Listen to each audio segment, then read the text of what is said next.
People need ordering principles. Hello, it's Sam here. Sorry for interrupting, but we have got a book sale going on at the moment. That's right, our post-internet far right book is now available for pre-order.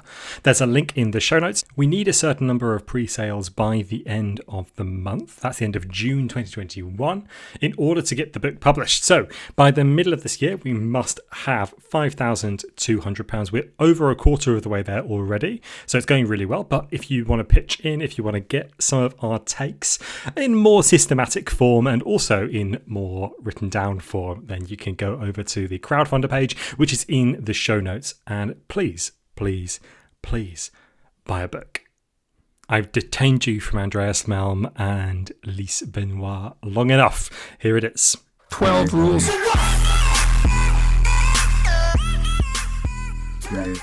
Hello, welcome to 12 Rules for What? My name is Sam. I am joined by Alex. Hello. And we are really happy and slightly intimidated to be joined by Andreas Malm and Lise Benoist. Andreas is one of the leading Marxist thinkers in the world today, and also associate professor at Lund University. Lise is a independent researcher who's a graduate of Lund University's Human Ecology program as well, and in the future also one of the foremost Marxist thinkers in the world. But not yet. Not yet. So we are here to talk about White Skin, Black Fuel, which is a new book out from Verso with Andreas and the Zetkin Collective. So maybe it's just be possible to kind of introduce what is the Zetkin Collective? So the collective was born around the Human Ecology division at Lund University, kind of introduced by Andreas, if I'm not wrong. And it started from the constatation that far-right parties were rising all around the world, and that the climate crisis was also accelerating, and that most of the far right was actually denying climate change. And so it started by the willingness to look into this intersection. What does it mean, and what do they say about climate politics? What are their climate politics, or non-climate politics, or anti-climate politics? And what does it mean? What do we do about it? And we're a group of international people, student researchers, independent researchers affiliated at universities or not, volunteering for most of us. And the fact that we are international allowed us to do research on 13 different European countries, plus Brazil and the US. And so I guess this is our key asset, our language skills, and being both men and women, having different backgrounds, different interests, and so we're gathering forces together. I was going to ask what the benefits of writing in a collective were, but obviously you've just kind of said a few of them. What are the kind of challenges of we found it hard. I found it hard writing with a co-writer on just two people. How has it been writing in such a big collective? Well, I to be honest, the way it worked for this book was that everyone did research and wrote papers on their countries of interest and essentially submitted it to me. I processed these pieces and tried to turn it into coherent text, because we wanted to avoid an anthology or we wanted one voice. And then after I had turned it into a text, I would submit it back to the collective for everyone to suggest amendments and changes, and there would be a back and forth process. And this happened several times because we made one major thorough revision of the manuscript, and we had to write a postscript to take account of developments last year and things like that. So it's been an intense collective process, but that's the way it's worked. Fantastic, thank you. Yeah, so I was wondering, the book is called White Skin, Black Fuel, which is a very provocative title. I consider myself provoked by this title. But before we get to the title, I wonder if we could just go through what the overall thesis of the book is. So as you said, there's a kind of a confluence of denialism and far-right politics, and these both seem to have arisen at the same time, or rather the climate crisis has accelerated and the far-right has accelerated in roughly the same way. In fact, you might even think of them as having two kind of exponential graphs, right? Both kind of leading towards a kind of terrifying future. I wonder if you could outline what the major danger that the far-right poses to the solution to climate change is in your story, because there have been different ways of framing this. I think lots of people have focused on what's called eco-fascism, which in some ways is the opposite thing to what you're focusing on, right? It's the attempt to use the climate crisis in order to put forwards more kind of disciplinary or authoritarian measures, as opposed to just denying it outright. So I wonder if you could just describe what is the major danger that the far right poses to our engagement with climate change in the book. Well, I would say that our book is intentionally complex and hard to summarize in one thesis. But if we're going to try to do that, I would say that the general role of the far right in the climate crisis appears to be to defend privileges under threat, and this can take several different appearances. One being defending fossil fuels and their technologies, and rejecting anything that appears to be climate politics and denying the problem. But it can also be the kind of green nationalist, or if you like, eco-fascist version of it, which is perhaps more about defending privileges as against, for instance, climate-induced migration or various crises brought about by climate impacts.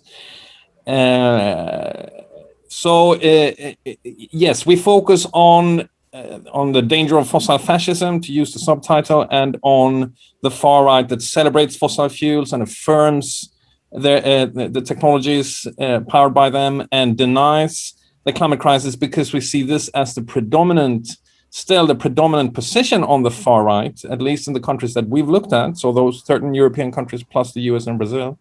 But we also spent some time on the green nationalism as an alternative articulation of far right politics in the climate crisis, and not the least in the case of France, which is the special field of expertise of Lise. So she can take over if she wants to add something there, or we can come back to it later. You start out with denialism and go through kind of history of climate denialism. What are the kind of some of the basic, I suppose, phases in which the climate denial block has gone through since the 80s? Yeah, well, originally climate denial in the late 80s and early 90s was all but the consensus position from the capitalist class in the US and large chunks of it, at least in Europe as well, with corporations setting up organizations like the Global Climate Coalition to try to sabotage the UN negotiations and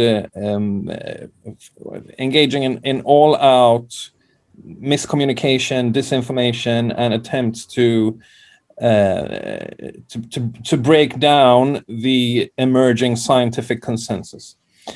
But that phase came to an end around the years of the Kyoto Protocol, so in the mid to late 90s, when many of these corporations ditched the denialist apparatus, or whatever you like to call it, and nominally recognized the climate crisis and paid lip service to it and started engaging in tactics more like greenwashing. And then the denial still lingered on, and some corporations, notably ExxonMobil, continued to bankroll this apparatus. But the major shift, perhaps, that we are, of course, most interested in is when denial drifted into the far right as a politically organized current, as represented in certain parties and precedents. And this seems to be the most politically successful phase of climate denial, because unlike in the mid 90s or early 90s, this type of climate denial, represented by far-right parties, has managed to exercise direct political power, notably through the Trump presidency and the Bolsonaro presidency, but also through quite important governments in Europe, such as the one in Poland, the one in Norway, key fossil fuel producing countries in Europe, as well as through political parties that haven't gained government power, but that have managed to influence the political discourse in their countries. We divided into four. We divided climate denial into four phases, but the really interesting process is the migration of climate denial from corporations in the 1990s to far-right political actors today. I think the specifically interesting thing about the kind of adoption by the far right of denialism is the kind of taking climate out of like a debatable position within a liberal sphere of like the political discourse, and that these parties, like in Poland and the Trump administration, are kind of immune to all the kind of arguments and pressure from scientists or pressure groups or charities and stuff. And I think that's what, in my opinion, gives it a certain potency that the corporate kind of corporate interests would are much more kind of susceptible to that kind of general discourse, I think. I think the anti-fascist left, I mean, I'm speaking kind of from personal experience, tends to think of far-right politics basically as quite kind of independent from capitalism at a large scale. So we understand, I think, far-right movements, at least street movements, as kind of basically like throwbacks, kind of atavistic, weird, independent from capitalism. And they're this kind of strange thing that the center-right parties have to appease, right? They shift to the right on immigration and they absorb that. I mean, that's a very British view, perhaps, because the Conservative Party has been absolutely amazing over the last 40, 50 years at absorbing the far right and preventing it from developing into this autonomous thing. So but the book gives a much stronger role for the far right, and it also gives a much stronger role for capital in the determination of the far right. And I think that's not something that normally we think about. So I'm wondering, and obviously this is something that people think about in Europe, and it comes out of a debate between Miliband and Finanzas and so on. But I guess the question of the determination of far right politics to a large extent by blocks of capital is quite a novel idea. So I just wondering, could you explain that? How do you see, it's not just a question of influence, right? It's not just a question of ideas being circulated. There is also a sense in which the politics of the far right is actually organized by and even decided by some sort of block of capital. And I wonder if you could just explore the dynamics of that attribution or that determination. My take on this would be that the classical Marxist analysis of the far right and of fascism is that these forces come to the fore only if at least factions of the dominant class find it useful to align with them and to invite them into power. And the analysis of the contemporary far right has long been that, indeed, as you say, it's an atavistic phenomenon with no relation to dominant classes, and hence it's doomed to impotence. Our analysis suggests that it's more complicated than that, because in a wide range of cases, you can see very intimate relations between certain far-right formations and what we call in the book primitive fossil capital. So in normal, in ordinary language, the fossil fuel industry. And perhaps the most clear-cut cases of this alliance would be the US, Norway, Poland, and Brazil. But in Brazil, it's also a lot about the agribusiness section of the dominant class. And I don't think that we argue that these dominant class factions determine the rise of the far right, but that the rise of the far right in those countries, and potentially at least in quite a few others as well, is articulated in an alliance with those sections of the dominant class. And it's when that alliance comes about that the far right becomes a really powerful force, as we saw in the US of the past 4 years up to the Biden election, as we're seeing playing out still in Brazil. And when the far right is on the rise in certain countries, such as Spain, for instance, right now, or Germany, where the AfD seems to be doing pretty well again in the polls, this alliance is potentially realized in one way or another. And this doesn't mean that, for instance, in the German case, that coal companies such as RWE are actually funding the AfD, which I don't think is the case, but that the interests align between a party such as the AfD and coal companies in that country, and that structurally this can, at a certain moment, mean that the far right can wield much more power than it would be the case if there were no such fusion of interests or correspondence of interests, if that makes sense. Yeah, and I can just say a few things about France. I just want to say, like, even though we have this like green nationalism narrative that is spreading more and more, and that there are many different groups and many different narratives within the spectrum of what is far-right environmentalism in France, when we look at parties such as the Rassemblement National, there is no need to break with the status quo. They are not post-growth. Like, there are certain groups that are critical of growth and capitalism at large. But what we see with the Rassemblement National, and it's pretty clear with their recent ecological program, what they want, and it's clearly written, they want national capitalism, and to strengthen the capitalism within the French borders. They want to relocalize the economy, but they want to strengthen like French industries and French nuclear power plants, and also like military facilities and so on. So in that sense, it's also very much defending the status quo as it is. And we were talking earlier about defending like privileges, like when privileges are threatened, and it is very much what fuels this green nationalism narrative, and more on an identity level, that it is the French identity, whatever that means, is that is being threatened, in quotation mark as well, by immigrants and by different cultures coming in, and so this is what they want to defend as well, the identity. I was wondering if that happens in France as well on a more heterogeneous level. I mean, so France is obviously the site of what's called the European New Right. I'm not going to attempt to pronounce the French version, Nouvelle Droite. Yeah, right? Like, Nouvelle Droite. Okay, so the France is obviously the place where this begins, 1968 and so on. So and since then there's been this kind of reactionary counterculture that is fairly literary, Lise Benoist and so on, right? So I'm kind of wondering, like, who has no connection with my family, just saying. No, sure. Yeah, I was gonna. I was very deliberately not gonna suggest that. I was wondering if there's if in particular in France, this kind of national capitalism, and I know that Benoist supports like degrowth rather, right? Like, and it's even been suggested that in France in particular, degrowth is a kind of a reactionary like tendency.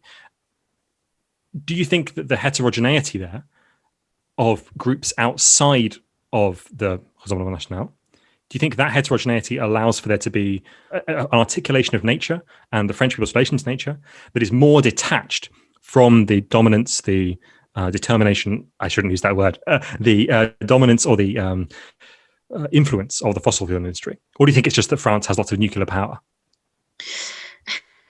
I mean, there's definitely an aspect of like that is different from like the US or Poland, for example, that France has no fossil fuels in the ground as such, not exploited anymore. And so like the national energy has become nuclear power. So this is what is now associated with like energy independence and so on. I would say that I'm not an Alain de Benoist specialist, but as I understand, he's been highly influenced by romantic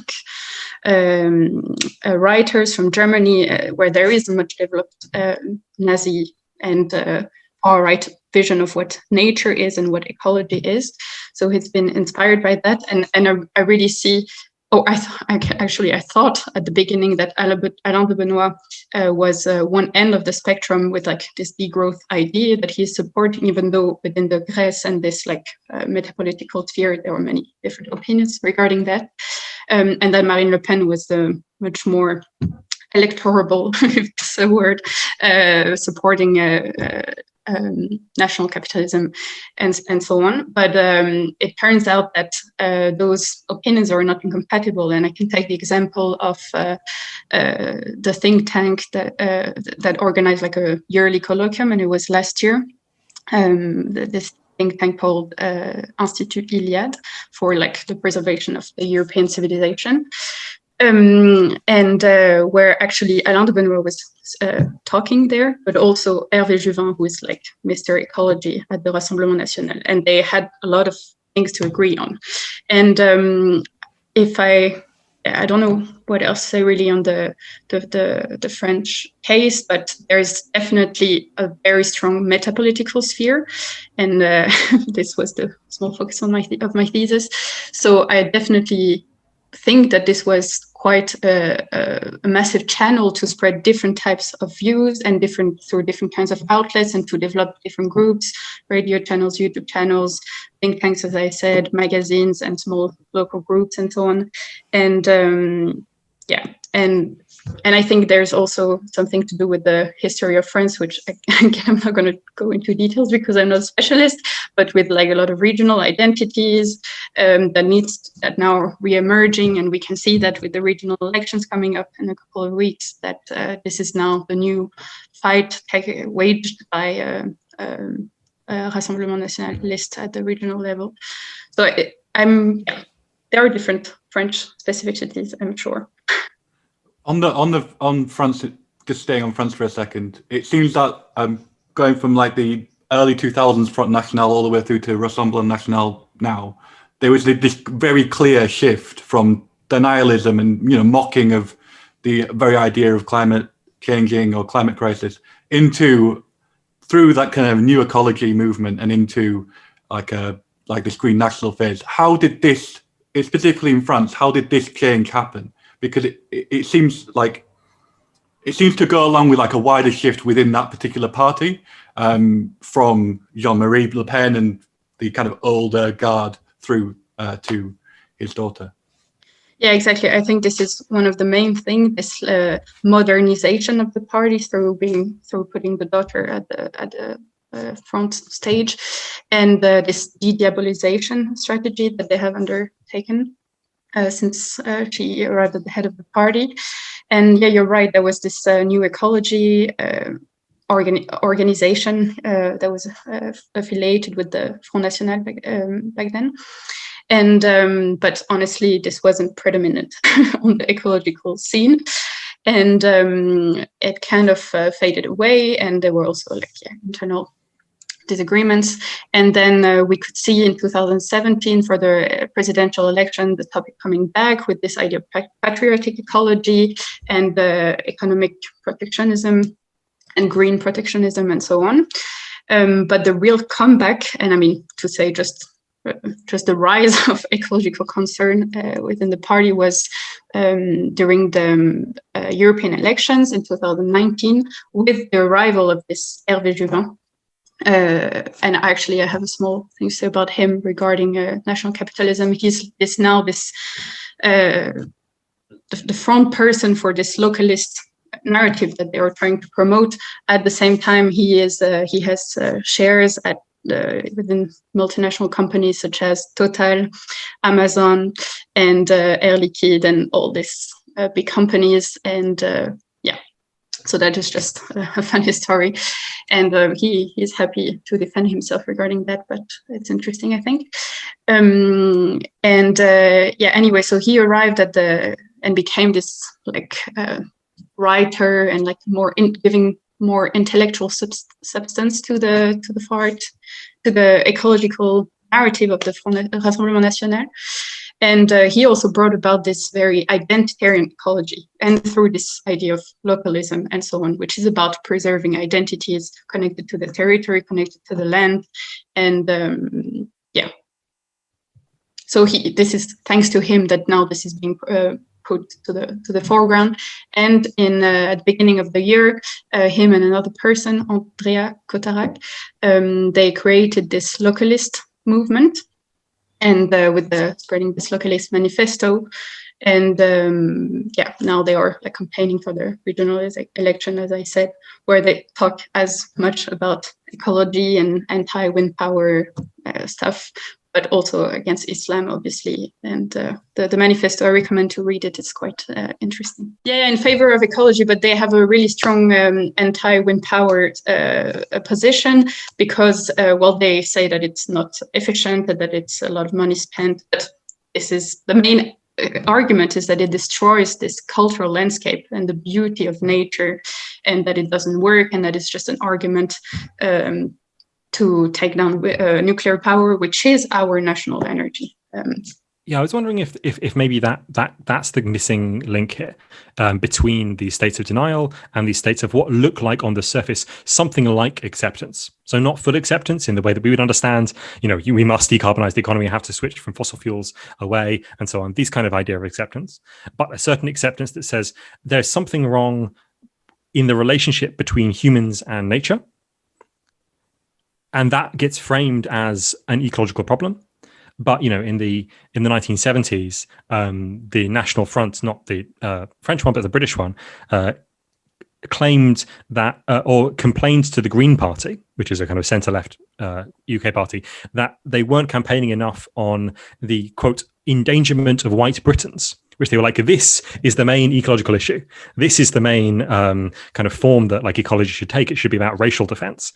And so in some ways, it seems like the same kind of dynamics are playing out, maybe slightly in France with like green issues, quote unquote, being moved from this kind of terrain of fossil fuels onto a totally different terrain that, because green politics is very broad, seems like it has something to do with environmentalism. Is that a fair assessment? There's this kind of linkage that obscures the problem rather than denies it? I mean, I definitely agree that the core idea behind the Rassemblement National's ecological narrative is defending the white nation. And I mean, this is a common thing between green nationalism and climate denialism. We can see that both of them want to defend the white nation. And it is the ecology that they promote is an identitarian ecology. It is an ecology of population. And Hervé Juvin says it himself that we need to defend biodiversity, but that also includes diversity of humans. I mean, he doesn't say species, but human cultures. This is the new racist trick to talk about cultures. And he says explicitly that it is more important, that is the fact that the diversity of human cultures or endangered is actually more important than preserving the diversity of animal species, for example. So this is put on the same level and even higher, kind of. It is about defending the environment, but the environment is not seen as Mother Earth. This is like one planet where we all live on. It's the environment that is attached to a specific people that is living in this natural environment, in quotation marks. And so it is very much this link that is trying to be defended. And this is linked to concepts such as ethno-differentialism, as we talked about in the book,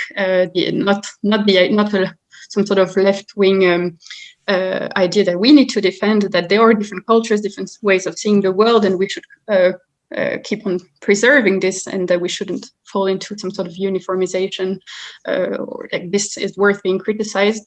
But the main idea is that cultures are incompatible with each other, and this is why they need to be kept separate. As soon as there is a mix, then they will lose the difference, and this is what they claim. We need to have this right to the difference. And it's also linked with theories again, quotation marks, of great replacement, and the idea that Europe is being colonized and we need to protect this. And and this is what gives rise to quotations such as the best ally of ecology is the border, preserving this environment, this national territory. One of the arguments that we make in the book is that when you scratch the surface of green nationalism, it's really just another form of denial. of the climate crisis, because even if it pays lip service to the science of global warming as a real phenomenon in the biosphere, it doesn't accept the evidence of what drives this problem, but instead it tries to blame immigrants or overpopulation in the global south or any other kind of perceived enemies of the white nation as the causes of global warming. And just precisely by doing so, it engages in a kind of secondary denial, which is the denial of the social drivers of the problem, which are of a completely different nature, of course. It's not the fact that immigrants cause CO2 emissions. So this is green nationalism of this kind is largely a derivative form of denial or a secondary form of denial, and it's very often drawn back even into default denial, as in all sorts of Freudian slips where far-right actors who have committed themselves to green nationalism start saying that, in fact, global warming isn't such a big deal. The real problem is immigration or Islam or things like that. We've seen this in Finland. We've seen this in France and elsewhere. Now, what's going on in France right now is really crucial because, just as you say, France is really the cradle of the contemporary far right in Europe. And it has broken with much of the far right by taking up green nationalism instead of classical hardcore denialism. And the current election campaign is central because if Rassemblement National and Le Pen are successful, if she becomes president, this could potentially be a general breakthrough for the far right. Obviously, it would be if the far right would to rule France, that would be an incredibly epical advance for the European far right. But it would also most likely signal, I think, a general shift in the European far right towards green nationalism. But it will also be interesting to see if the party and Le Pen manage to hold on to green nationalism or to what extent they slip back into older default denial modes of talking about those things. So we in the Zetkin Collective will try to keep track of what's going on in France up to the presidential election and see how the ecological themes are playing out in these campaigns, because it's such a central country right now. Yeah, I just want to say that you're totally right. It's a second form of denial, like denial 2.0 sort of. But it is just as much as it is denying the drivers, it is also denying the consequences and what needs to be done to counter this. And none of the proposals that are that they are proposing or they're just never reaching the level of action that actually needs to be taken, because we need international cooperation and so on. And they are completely anti that because they think it's some sort of globalist conspiracy and opposing like this new opposition between not the left and right, but local and globalist instead. And this is where now the two new camps are. In some ways, it is a denialism. I agree with that. But I also think there's another way in which it can just be framed as a kind of acceptance, but also a kind of a blasé acceptance. So, and in that sense, we can return from mitigation to adaptation, and not adaptation as, we build like a better kind of flood defense systems and so on, but adaptation as in we securitize the whole of society such that the social problems which climate change entails never appear. Right. So, Bolsonaro has, famously kind of destroyed much of the Amazon and kind of allowed that to happen. But at the same time, he's also made the paramilitary elements of the police much more powerful. Scott Morrison in Australia has expanded coal extraction, which will destroy parts of Australia, and at the same time has increased the border regime. You get, to some extent, like Trump, who obviously does, also denies climate change, but at the same time, advocates for the intensification of the border regime there as well. And so in some sense, they are responding to climate change, but they responded to climate change not as a climactic phenomena driven by fossil fuels, but as a collection of social problems that the ruling class will have to suppress. So I feel like, yes, there is a denialism, but we shouldn't like stay on the terrain of saying, oh, they just don't believe it, or like this, something like this, but that it's in their material interests. And in fact, given the I think disaster capitalism thesis is very useful here, the Naomi Klein, because it shows the ways in which, even though we get this kind of Eco-Socialist Problem by James O'Connor, where capitalism degrades its environment, things fall apart, the profit rate goes down, blah, blah, blah. What's called the second contradiction of capitalism. Even if that happens in the long term, in the short term, you can always simply expand the degree of securitization of your society. And this is incredibly profitable. And so I wonder why it is that these kinds of questions, like military questions, security questions, don't play a larger role in the book, given that they play such a huge role in the imaginary of the far right, not just now, but in the future, in responding to climate change. Yeah, well, I'm happy to accept that as a weakness of the book. That there's not more of that, and I agree with everything you're saying. I mean, I think we look at the far right in a sense rather narrowly. So we're not looking at what the U.S. military, for instance, is doing to securitize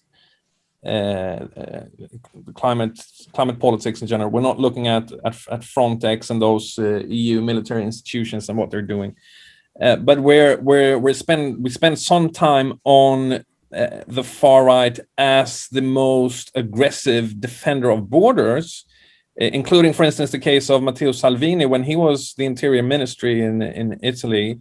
He repeatedly denied the existence of climate-induced migration and scoffed at the notion of climate refugees, while sending his armed patrols to stop and detain and send back in a very spectacular fashion of migrants trying to cross the Mediterranean. And the far right of course has been doing the same, trying to fortify borders in Hungary and Poland and elsewhere. And this is something that we spend quite a lot of time on describing as part of the, as perhaps the essence of far right politics. But we're looking at it on the level of what far right parties and presidents have done, not on the broader systematic structural level, where you entirely correctly pinpoint this tendency to manage the symptoms, including symptoms of the climate crisis itself, in a very repressive and oppressive fashion, from regimes in Australia, in Europe, in the US, and elsewhere. And that's partly it's covered in other books, but partly it's something that needs to be studied in much more detail. What our specific contribution is perhaps to try to narrow down the role of the organized far right in those political struggles. Yeah. So you've said a couple of times in the interview and from reading the book that the kind of focus of study is particularly Europe, 13 countries in Europe, and Brazil and the USA. And I wondered how we can start to expand this kind of view out, particularly incorporating China, which is obviously the number one carbon emitter in the world, is not far right in any kind of European sense, because it's got its own context of colonialism and revolution and everything like that. And yet it's still an authoritarian mode of doing environmentalism. So how do we bring in these countries like China and indeed India into this conversation? How can we relate them to what you're talking about in the book? Well, I should say to begin with that we're trying now with the Zetkin Collective to do more research on cases that are not in the book, and the one that seems to be first in line is Australia. Australia being the world's largest exporter of coal and gas, and with a quite significant far right. I mean, the government is, I guess, center right or mainstream right, but there is a quite vibrant far right scene in that country that engages in quite a lot of explicit climate denial, even as the wildfires burn, or the New South Wales underwater and all these things. So that case seems quite close to our general thematic interest in the book. India, likewise, because India has a far-right government. That's really a major omission of the book, that we're not studying Hindutva nationalism and its relation to fossil fuel technologies and to the climate problem. China is perhaps very different, because Chinese politics is its own universe, I guess. I'm not 100% sure that the kind of interpretive, the kind of interpretations and the theoretical keys that we use in this book would be very useful for the study of China. Authoritarianism in general isn't really what we focus on in the book.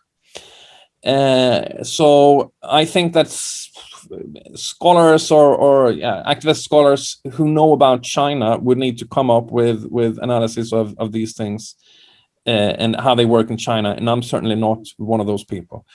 And I'm not sure that the Zetkin Collective will try to branch out into the study of China, which that's an omission, that's a gap, but we can only do so much. We have another anthology. I should say that we organized a conference back in late 2019 called Political Ecologies of the Far Right, that is now being turned into an edited volume, and there we have much more global perspectives. There's New Zealand there with ecofascism as represented in the Christchurch killer. There's Boko Haram in Nigeria as largely a symptom of the climate crisis. There are contributions on the far right in India. So we're trying to add to the picture that is in the book. But I'm not sure about China, to be honest. Yeah, I was just thinking specifically with China and kind of racist, like xenophobic attitudes in Europe and how they could be utilized by the far right.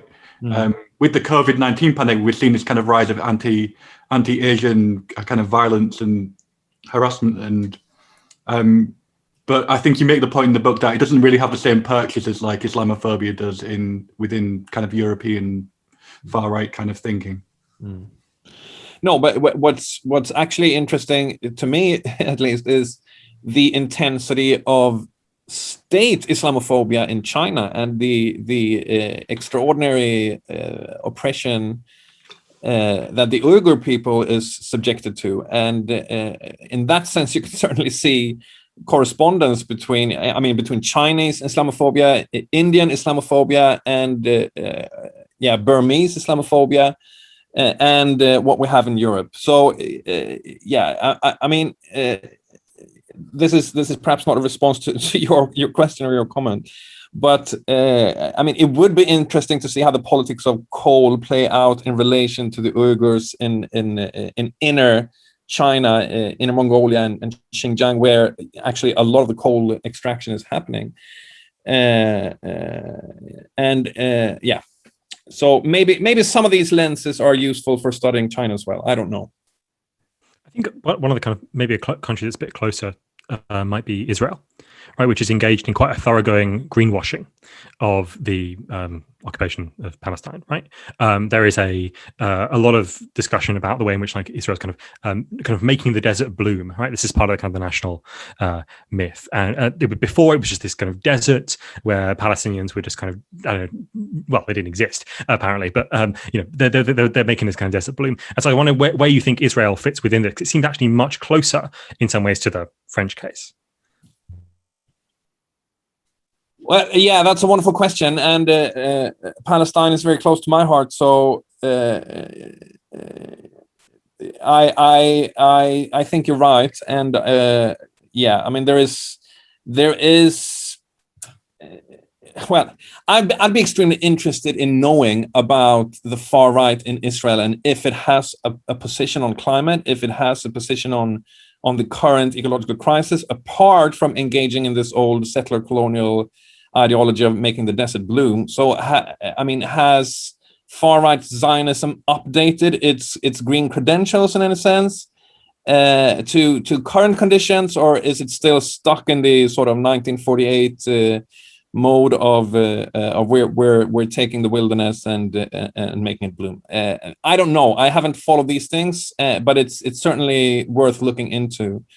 I'm not sure that climate is a political issue in the state of Israel, but I'm not I haven't followed Israeli politics in that sense to be able to know, but it's certainly absolutely worth looking into, definitely. And yeah, you're absolutely right.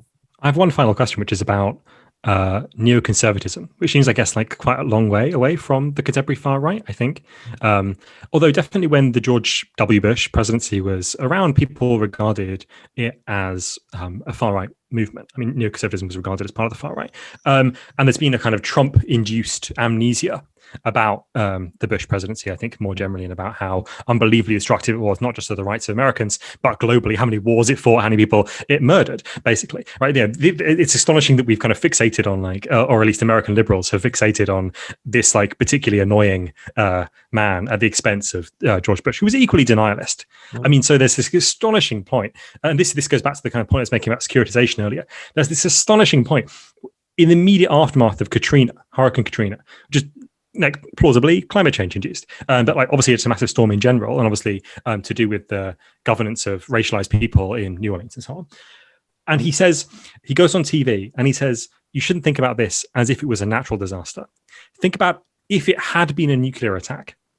And so there's this kind of sense in which, like, there's this sublation of natural disaster into the security framework of the US state. And I wonder if maybe part of another history we can see for this neoconservative wing of the far right is much more about the organization on a kind of imperial scale of the transition to renewable energy. I'm thinking particularly about, for example, Bolivia, right? Bolivia has huge lithium mines, just had a coup. That coup is not unrelated to the lithium mines. In fact, like, it's not unrelated to the exploitation of gas in Morales and so on. But I think that there are possibly other ways in which we might think about the far right, not in its kind of conspicuous far right parties, Rassemblement National and so on, but as a kind of an organizing principle for racial capitalism that might be more subtle, more nuanced, and yet actually in the long term just as dangerous. And it might look a lot more like George Bush than Donald Trump. Does that seem like a reasonable kind of like hypothesis? I think it is reasonable because, I mean, figures like Putin or Erdogan would fit into that mold perfectly.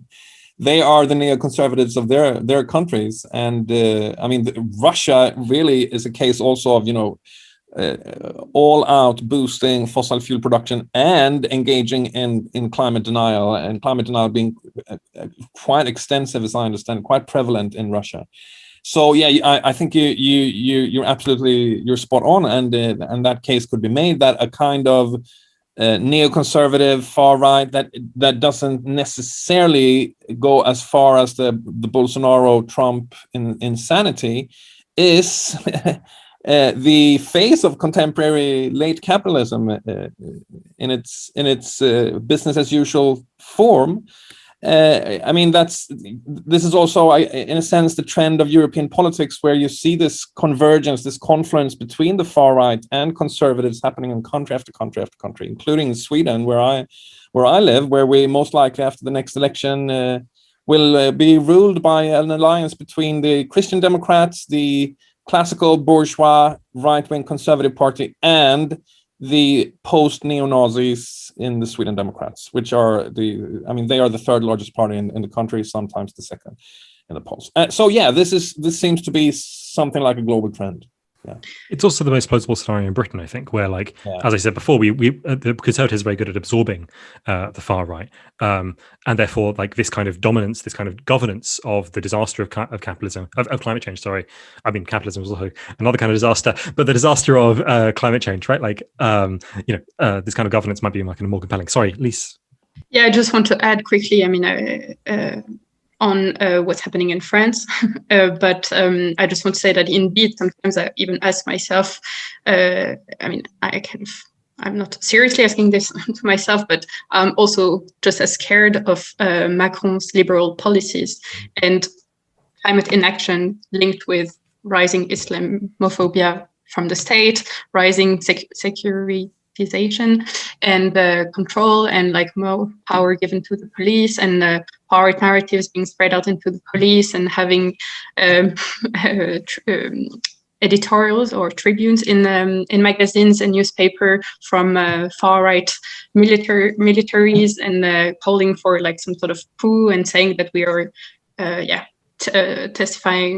witnessing the Great Replacement, the French society, and that it's all going to chaos and that we need order and so on. And of course, this is quite connected as well. And this is giving the red carpet. I don't know if it's a English expression as well, but so it's not that it's a completely strict division between the consequences of what will happen with green capitalism and high Islamophobia with Macron and what would happen with Marine Le Pen. So I think it's quite scary on both sides, unfortunately. I wanted to ask about that French letter from the army. What the fuck? Yeah, that's my question. What the fuck? Yeah, that's my answer. What the fuck? I mean, it's quite crazy. I mean, if only it had been just one letter, because there was now a new one. I don't know if you saw, and from like active militaries. I don't know what's the English word. And I mean, we've had like just a few weeks ago and a week ago the demonstration in Paris of the policemen.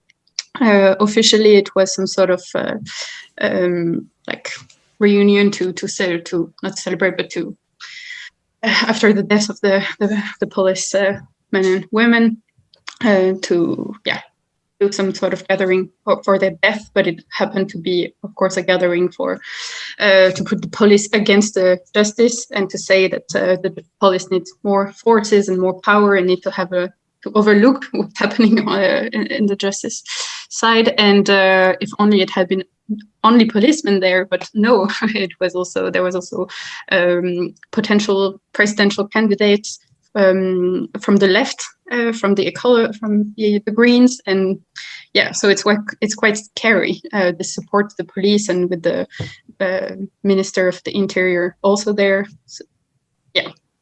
So I think it's quite crazy, and I think what the fuck is pretty much a good summary of the situation. I guess this is what we refer to in the book as fascisation, the fascist tendencies in our societies at large. Sweden, again, I mean, Sweden is a much more obviously insignificant country than France, but Sweden is going pathological as well in this sense that where all of Swedish politics is about the evils caused by immigration, by non-white people, being the cause of every imaginable trouble in Swedish society, from crime to unemployment to poor results in school, absolutely everything can be attributed to immigrants. And this is where the far right is no longer a marginal phenomenon. It's no longer in a fringe phenomenon. It's in the mainstream. Something we've been thinking about on the show and in our writing is what we can do about this general situation, and how we as the left or the radical left can start to be, how we can continue to be challenging this intersection and what's happening. Is it a case of, it feels like at the moment there's like a lot of left movements are quite siloed off from each other. We have the environmental movement, we have the migrant solidarity movement, we have anti-fascist movements, and how can we, I mean, I can't really say anything other than bringing these things together and trying to address things together. But I'm a bit unclear about how we go about doing that, how we make the environmental struggle for environmental justice part of migrant solidarity, part of anti-fascism. Yeah, I can just say a few things, but well, of course, and this is the argument that we make, is that the environmental climate movement has to be anti-fascist and anti-racist, and to realize that fighting for climate justice is inherently anti-racist. So it's not even that we have to make bridges, it's there already. I also want to say that I personally get scared, and I haven't really spoken about that here, but about such movements that are, well, now even the Rassemblement National is talking about localism and the local and so on, and like consuming local and producing local, but like this, they are increasingly using terms that usually belong to the left-wing sphere, like such as degrowth and so on, and criticizing capitalism from for different reasons and marketization. And I'm just, I just feel like the left needs to reappropriate these terms and make it clear what it is not about and what it is about, and talk about an open local and not being rooted, and maybe as the far right says, but being anchored. I don't know if that's because an anchor can be moved, for example, and having this like world vision for ecology rather than just that the local is part of this world ecology. I'm thinking about decolonial ecology, but I also think that ecology as an environmental concerns and environmental action also needs to be more popularized, and maybe that we need to give space to anti-racist movement that are also talking about ecology, and that it shouldn't be only white people bringing about this topic, because and give more space to other movements that are maybe also less white. Andreas, did you have anything to add to that? No, I mean, no, I of course agree completely with Lise, and I think what we're trying to do with the book is to, one of the purposes of the book really is to contribute to more vigilance in the climate movement when it comes to green nationalism, to affirm the rejection of any kind of temptation of that kind of discourse. And also it's an attempt to try to tell the climate movement that it needs to be more aware of the politics of race, and that's been a real problem for the climate movement. I mean, in the UK with XR in 2019, but in Europe in general, that the climate movement has been so oblivious to the politics of race. That has to change. Now, the contribution that the climate movement can make to the struggle against the far right, I think, is that when the climate crisis intensifies, as it inevitably will, we can say that the far right does not have any solution. It does not have any politics that can take us out of or even ameliorate the climate crisis, because the only politics that the far right has is about bashing non-white people, and that won't help us in any way to get through this crisis. That argument should have purchase, but of course it presupposes that people are reasonably rational, which isn't always the case. Certainly not in our part of the world. But it should be possible to make the argument that the far right is completely useless for dealing with the climate crisis, which I fundamentally think it is. I, of course, agree with you, and I just want to second what both of you said about that. I think that's really important. Yes, go on, Lise. Go I on. just want to add something else. So yes, of course, say that the far right doesn't have any answer, but also so to create, I mean, it's there with the climate movement also, but on the political scene, to actually have a left that is taking up these issues and having like a proper anti-capitalist agenda and tackling this like marketization of bodies, for example. I'm just thinking about that, not only as a woman, but I just feel like some of the far right groups are taking up issues that are not talked about, such as contraception and so on. And but just, I'm obviously in no way against contraception, but just reflecting on how women bodies are oppressed through capitalism and so on.